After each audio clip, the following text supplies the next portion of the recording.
Okay, greetings everyone. Welcome to Gerard, Black in the Philippines with the Truth.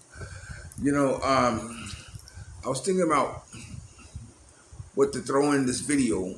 You know, I've been getting not I've been getting kind of lazy. It's just that a lot's been going on in my life. Like getting married. You know what I'm saying? That took up a lot of my time. A lot took up a lot of space in my mind, to say the least. But anyway, I want to get back out on the road, I guess, so to speak, and bring some more of the Philippine lifestyle to you. You know, Let me say this. I thank each and every one of you who watch my videos and who have taken the time to comment on my video. And I really appreciate that. But one comment really got my nerve was when someone had commented to me and said that the reason men come to the Philippines is because they can't get women in the United States. And now now granted, there probably are some that you won't come here because they want to find a woman or find a good woman. I put it at that. You know, but it's more than just that.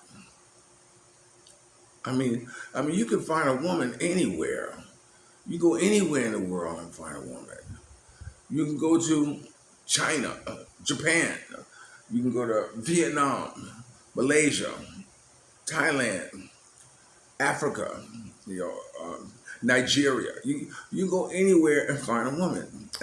That is not at the heart of why men, I think, come to the Philippines. You know, I think one of the main reasons is because, like, look, here I am at my home. I'm in the G hours. I'm here at 3:30 in the a.m. And if you see behind me, my door is open.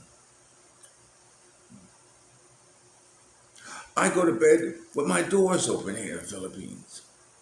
You know, I don't have to have triple locks anymore on my doors, worrying about somebody breaking in or violence come, running through my home. It's it's a different world. It's a different world living here in the Philippines. You know, I told him, look, you come here and finding someone who is not spoiled by the ways of the Western world is precious. You understand what I'm saying? It's precious to have a woman who's not tarnished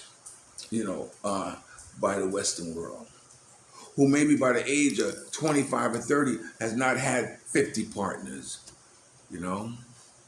or a woman who's so full of herself that now she wants to wear the pants. She's running the household. A lot of men just don't want to put up with that BS anymore. You know what I'm saying? A lot of them. My iconic video is this. Watch this. This is my iconic video. By God, you'll find out. Why don't you get your ragged ass up and go home? Hey, son of a bitch, I'm as much home here as you are. No, you're not. Well, you I find beg out. your damn Well, pardon. whose goddamn name's on the deed? Mine and yours. But mine is first. I don't give a fuck if it's That's not a boy. first, second, third, or whatever. I put my damn ass out. Who the hell wants you out, you crazy thing?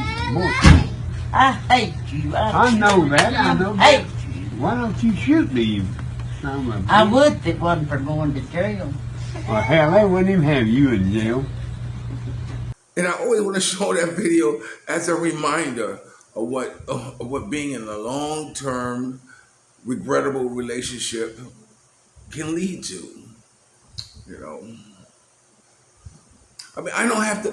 I'm here, and I told you the story once that I walked into a barber shop to sell advertisement for my magazine and had on, I think, a yellow bandana, and everybody got quiet. And then the owner of the place said, "You can't come in here with that bandana, that color." I said, "I didn't pay." I knew what he was saying, but I didn't pay any attention to it. I said, "Oh man, come on, I ain't down with that crap, like this." But then I could have lost my life. I could have lost my life simply by wearing the wrong color bandana, and that's and that's something that is very real in the United States. When I go to the United States, I grow my beard, my mustache, that's a long beard. I want to be looked at as the old man. You know what I'm saying? I don't want to look I'm threatening you. Oh yeah, who does he think he is?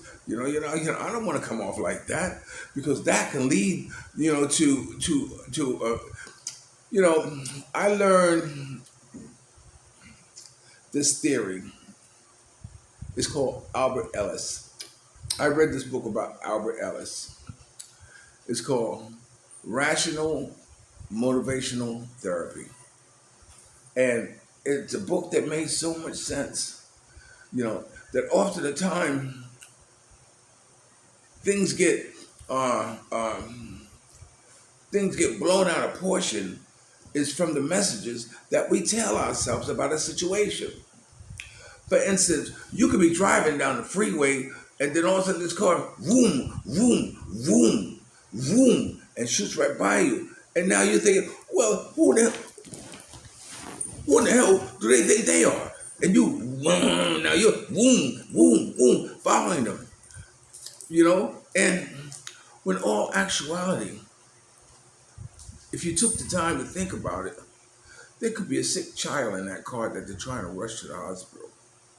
It could be some type of emergency that person is going through that makes them drive the way they want to drive. And it's not aimed at just, disrespecting you or anything like that. So it's the messages we tell ourselves.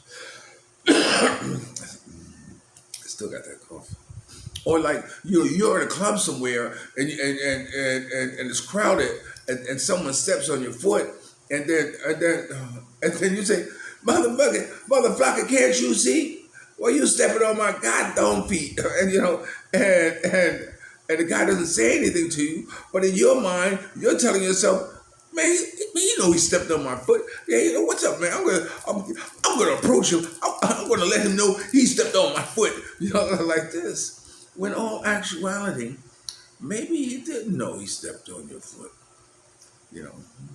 But the whole idea is the messages that we tell ourselves that sometimes we just need to just step back, and really analyze or take another avenue in the way we're thinking. Now here in the Philippines,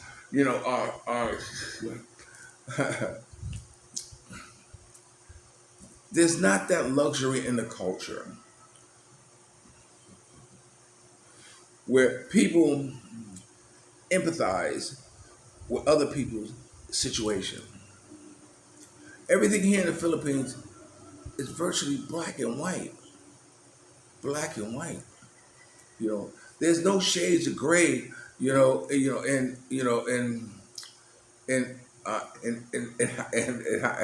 how you look at things. Like we had two girls over, and who was helping us with the wedding, and they are partners. You know what I'm saying? And so I asked her. I said, "Okay, look, tell me 5 things you like about her."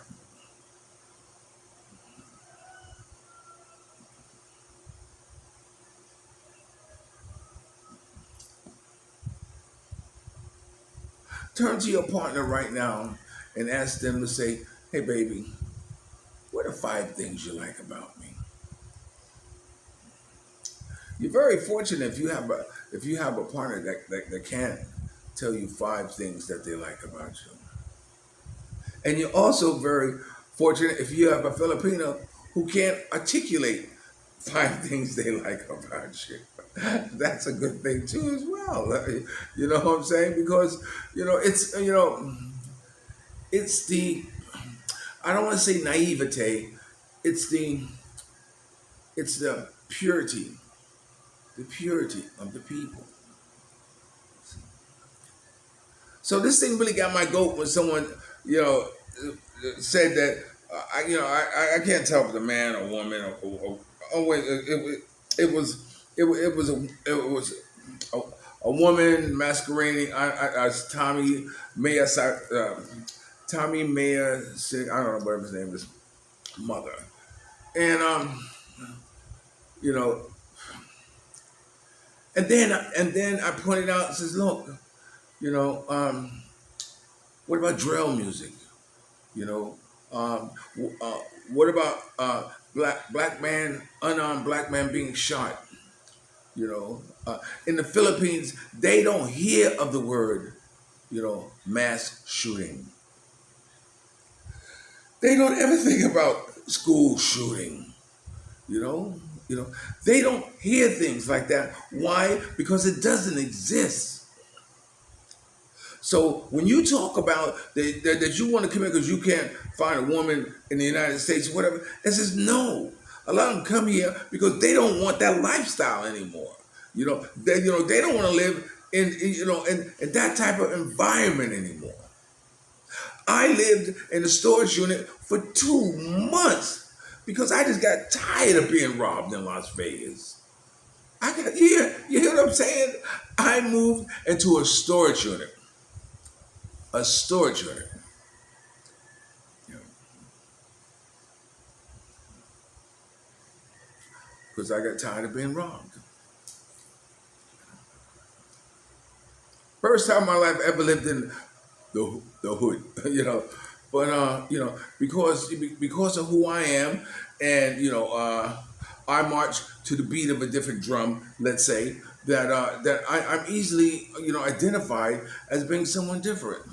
Also, my sitting on my terrace every morning eating steak and eggs and my dog was sitting on the table with my dog. I had this one dog called Bug-Eyed Bitch, you know, and she'd be sitting on the table with me eating her steak and eggs, like this. I remember there was a couple coming, and then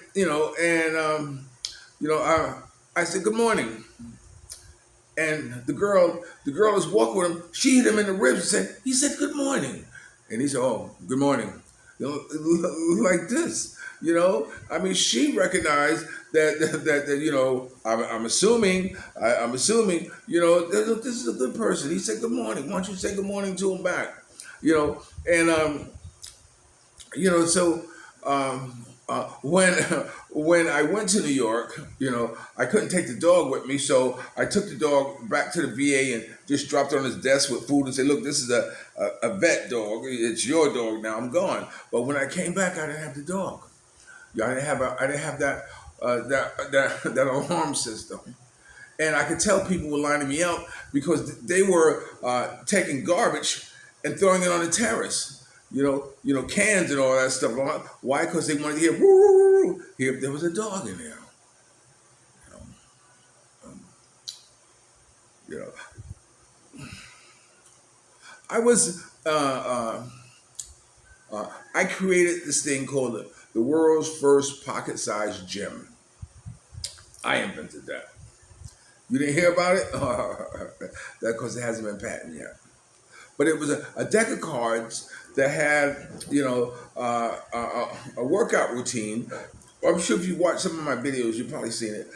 A workout routine, and in those cards, it was messages. There were positive messages that that was said, and the exercise was doing push-ups or sit-ups, and there were different ways how you do push-up. Push-up like this, one-handed, fingers like this, and you did it according to the numbers on the cards.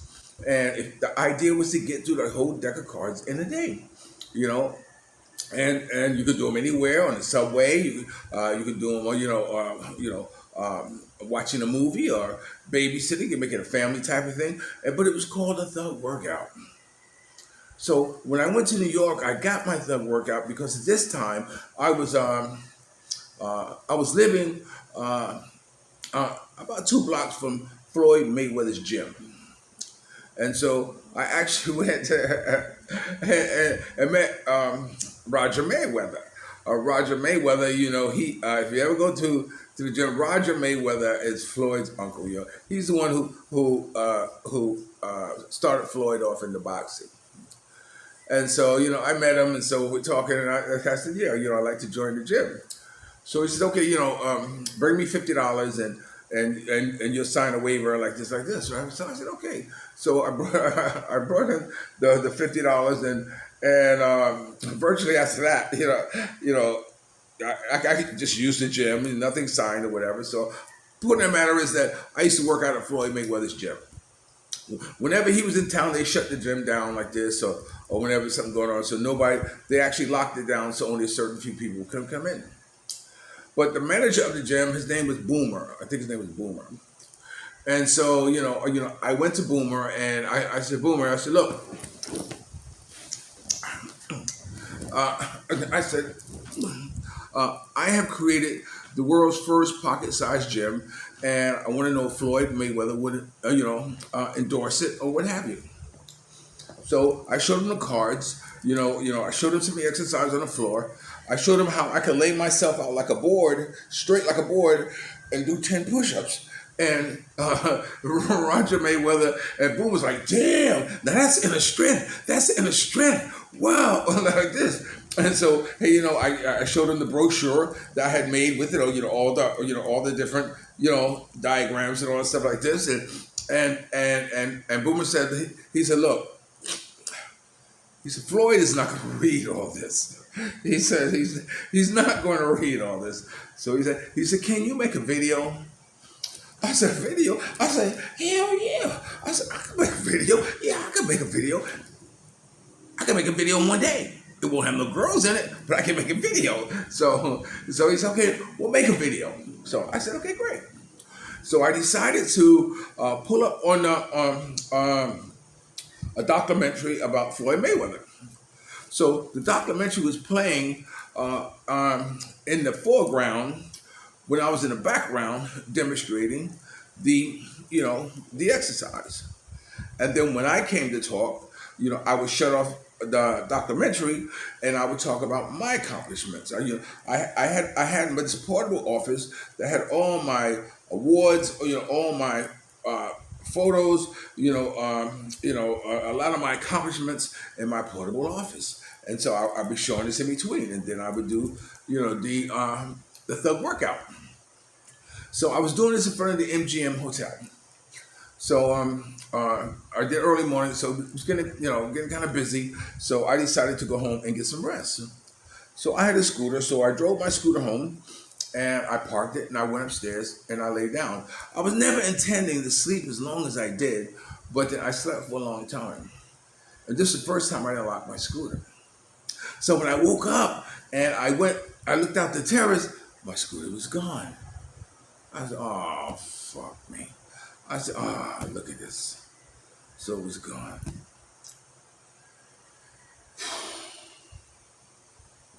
Not again. They got me again.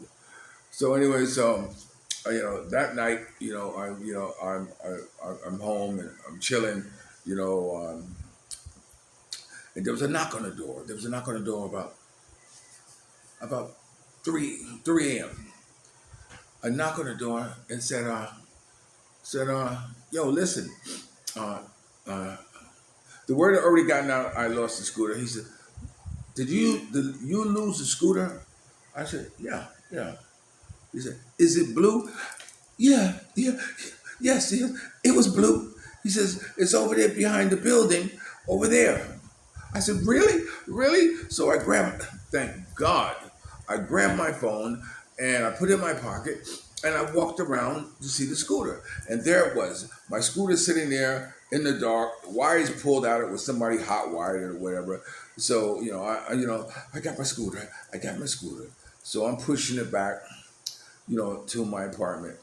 And the guy who was telling me where my scooter was behind me. I didn't pay much attention to him, but he was on the phone. So, again, I'm not paying him any attention, because, why? Because he's on the phone. None of my business. My business right here with my scooter. I'm pushing it back. And so when I got in front of my house, my neighbor downstairs light was on. But when I looked up at my apartment, someone had in, kicked in my front door, ran inside, grabbed my laptop, grabbed my portable office, just looted me. You know what I'm saying? Looted me. Kicked in another locked door in my apartment. I had like 4 bedrooms. I was living big dog. I had 4 bedrooms. They kicked in the main the master bedroom and looted that room too. And like when I got this, like, wow, I couldn't believe it. I couldn't believe it that this was all a setup. It was all a setup. So I went downstairs to the neighbor. By that time, the neighbor turned the light off and laid down. I'm knocking on their door. Boom, boom, boom. They're not answering. Says, I know you had to hear it. I know you had to hear that, boom, the kicking in on my door, and you did nothing. But there was nobody around. Nothing. No one around or whatever. So, so I called the cops. Now, this is my mistake. I've never been someone that was so much into cars that I could tell an SUV from a pickup truck. So when my theory is that whoever robbed me had a vehicle downstairs that they were putting all my shit in, but didn't pull out the parking lot. They just lay low. And so when the cops came, they said, "Did you see?" No, but there's a vehicle missing. So it probably had to be in a vehicle. He said, "What kind of vehicle?" I said, "It was a purple pickup truck." So okay. So what are the cops looking for? A purple pickup truck. It turned out to be a purple SUV. So anyway, that's my not knowing the difference between a SUV and a pickup truck. So anyway, so I am devastated. Not only did they get my camera with the thug workout video on it, just took my heart. It just took my heart. And I went to Boomer and told Boomer, I said, "Boomer," I said, "Look, I said, I got robbed. Someone took my office, the video, all that stuff. The only prototype I had of the thug workout, they got that. The only prototype there was." So Boomer told me, he says, "Hey, look," he says, "Look, don't worry about it." He says, "Whenever you make another one, come back." He said, "Floyd ain't going nowhere, and he ain't never going to run out of money." So I said, "Okay, well, that was encouraging to hear." But in the meantime, I'm trying to find, who robbed me. So about 2 days later, I got a phone call. And someone says, "Hey, I bought this suitcase. And this suitcase got pictures of, Mr. James Brown, has pictures of Hillary Clinton, Muhammad Ali, certificates, all this stuff in there, a laptop, camera." I said, yeah, it's mine. He said, "Well, I paid $200 for it." I said, "Bring it back. I'll give you $300. He said, "Well, okay." Now, he says, "I'm in the Midwest right now, but when I make it back to Vegas, I will bring it and give it to you. Sell it to you." I said, "Okay, cool." I know it wasn't going to happen. But I said to myself, "Thank you, Jesus. Thank you for putting it on their heart to let them know or realize that it wasn't no ordinary motherflacker who they stole from. They stole from someone who had potential. They stole from someone who had a dream. They stole from someone who was doing something with their life. And that was the only satisfaction, the only reward I got out of that was that, they know. They know. So I had gotten so fed up at that point that I took whatever I had left. I moved into a storage unit.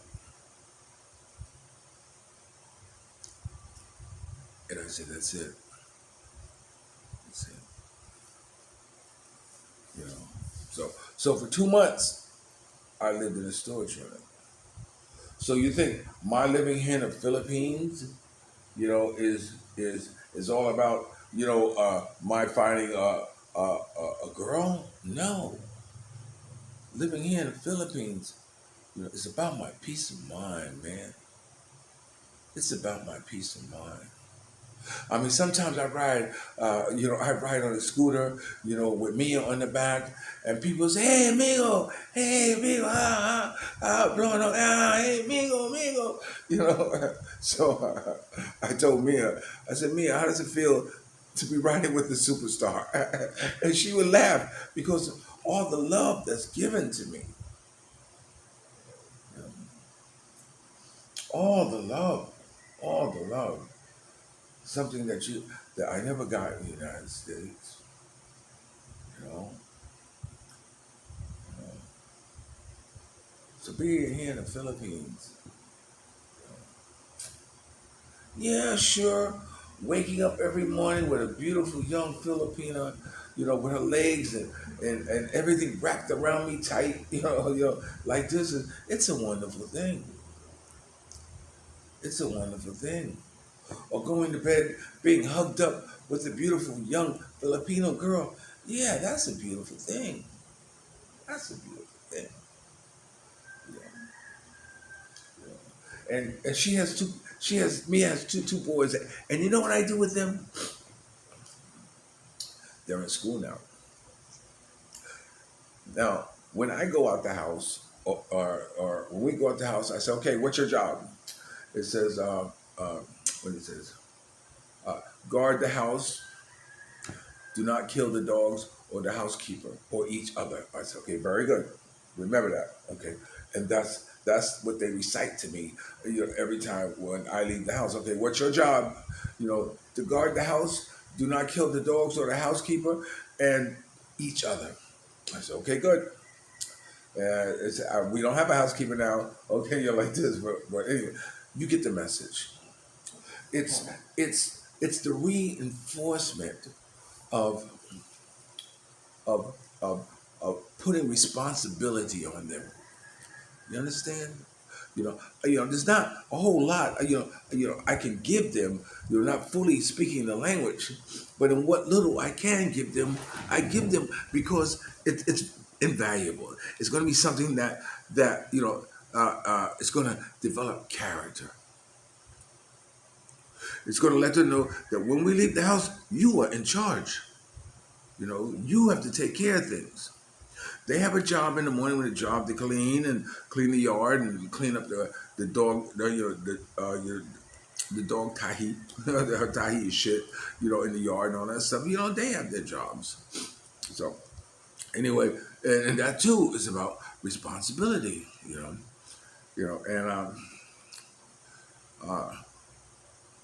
now they're in school, and so they go to school, and before they go to school, I said, come here, what's your job? My job is to learn as much as I can, as fast as I can, and don't forget. I said, very good. Okay, have a good day at school.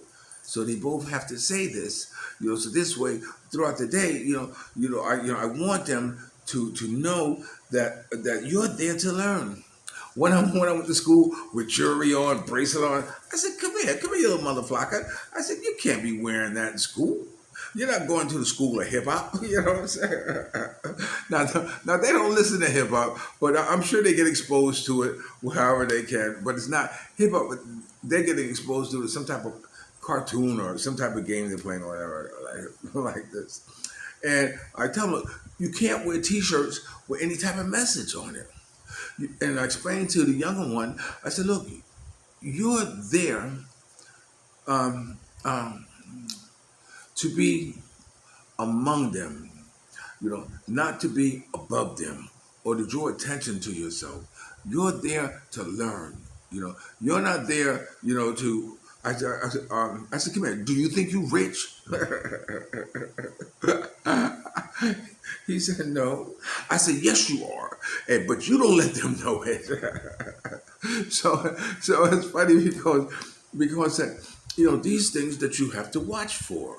And but see, the most important thing is that when they come home from school, when they come home from school, the first thing they do is that they come to me and I say to them, what did you learn today? And they tell me, first time it was like, I forgot. I said, no, forgetting is not an option because that means you just wasted your time. What did you learn? So the youngest one is telling me he's learning English because he doesn't speak English. Okay, talk to me in English. Say something in English. The other one is about math, and okay, say something about math. What you know. The other one is English, single words and compound words. Oh, okay. So I get them to explain to me something that they learned. You see, and you have to drill this into a child's head. And I tell them, look, you got to know all this when you go to college. And so it's like it's like what when I go to college? Yes, when you go to college, you got to know all this. You see, it's important to put that message in a child's head that when you go to college, you don't say when you finish high school or when you finish school, you're done. No, you're not done. You want to prepare them for that next level of education. You want to let them know that after 4 years of high school or whatever it is, there's another layer of education that you have to partake in. So you have to drill in them that yes, when you go to college, you're going to have to know these things. You see, I always speak about my own upbringing. And so, sometimes I say to myself, as dumb as I am, I owe it all to me. You know.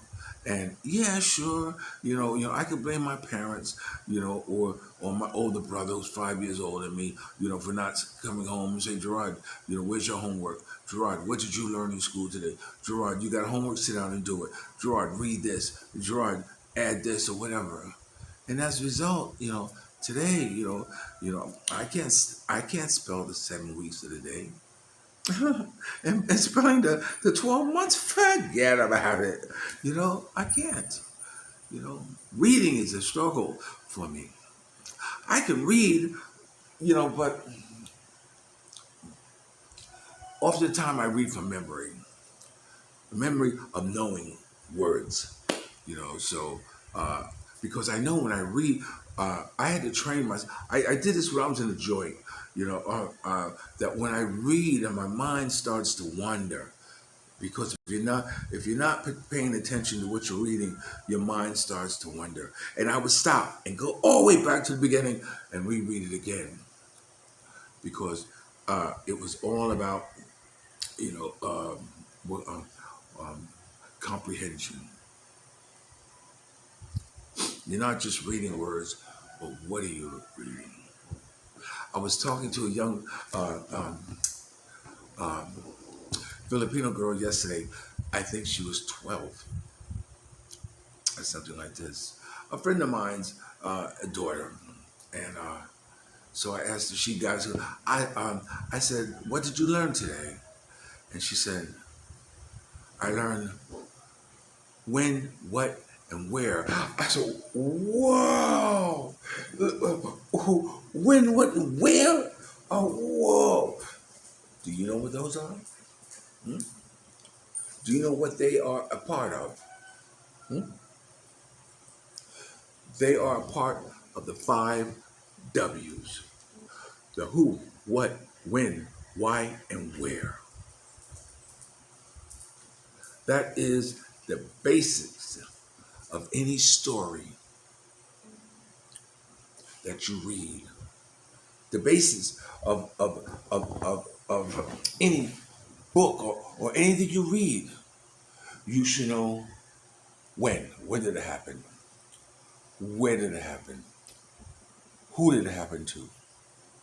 Why did it happen? And when did it happen? Who, what, why, when, and where. Those are the 5 W's. So when she told me the 3 W's, I said, oh, wait. I said, oh, little girl, there are 5. There are 5. There's who, what, why, and the other 2 is when and where. So you see, education is very important. Very important. And I wish I had that concentration, um, uh, uh, that concentration when it was coming to my upbringing. I wish I had people around me who cared about my education. My younger brother's a genius. I mean, he's a, he's 14 months younger than I am, and we never really attended the same school because of the constant moving around. And my older brother's 5 years older than I am was too busy calling me Blackie and Darky and beating my ass and putting cigarette lighters on my lips. You know what I'm saying? Car cigarette lighters, that is. You know, and stomping me out in the bathroom. So there was no there was no learning in my home. I remember once when there was the first albino tiger who was giving birth. If they were going to broadcast it on TV, and I wanted to see it, I wanted to watch it. So it was coming on, and my older brother said, "Go to bed." I said, "Oh, what? What? Go to bed." So I never forgave him that because I never got to see an albino tiger getting birth. Okay, so anyway, so when you talk about coming to the Philippines,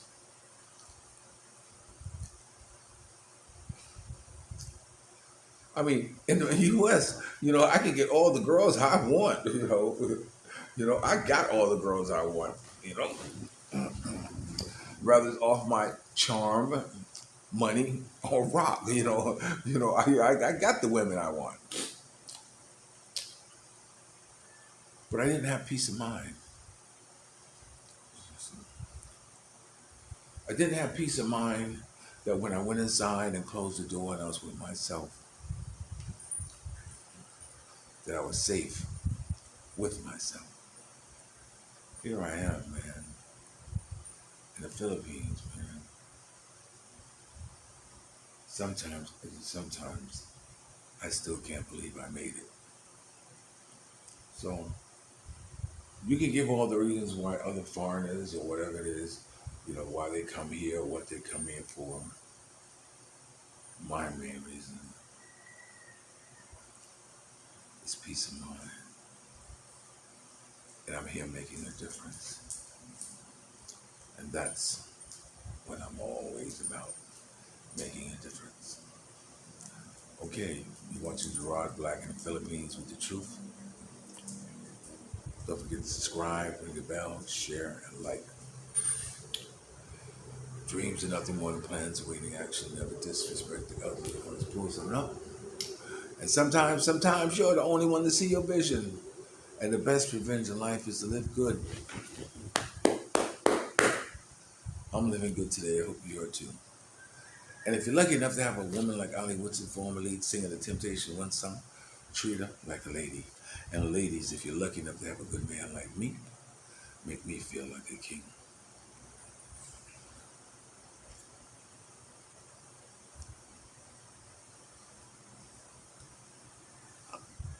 I'll leave it with this. Why would you not want to be happy for someone who finds the courage to travel to another country to find their happiness? Why wouldn't you want to be happy for them? Isn't, isn't that what life's about?